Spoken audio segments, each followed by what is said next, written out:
esto sea posible. A los tutores, tutoras en general, a todos los equipos educativos, por fin hemos acabado, que hoy hemos finalizado por fin un curso escolar más y que han depositado en vosotros y en vosotras tanto conocimientos como experiencias que os lleváis en la mochila para siempre.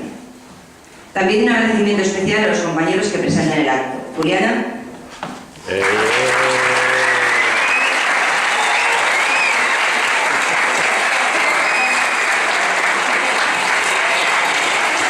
Héctor.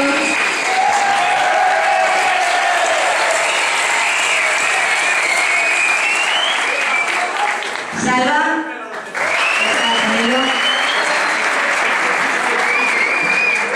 Ellos se han prestado a realizar esta labor, si bien yo los he soportado un poquito. Todo ayuda, pero bueno, los ponemos. Bien. Primero felicitaros a todos por los resultados académicos obtenidos. Enhorabuena. Y por vuestras titulaciones. Por el esfuerzo que esto supone y que os ha supuesto cuando sabemos que muchos de vosotros trabajáis. Tenéis cargas familiares.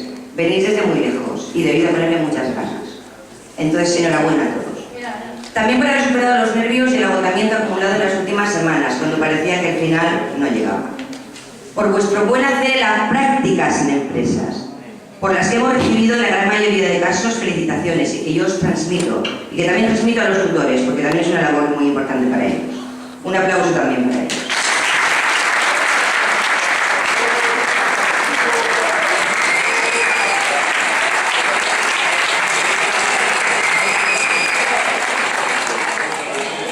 Por estar aquí y haber sobrevivido a las FCTs, a las exposiciones de los proyectos, a las pruebas de acceso a ciclos superiores, a las reclamaciones de notas, a las pruebas de la universidad. Por cierto, enhorabuena y felicidades a todos los que os habéis presentado porque habéis aprobado.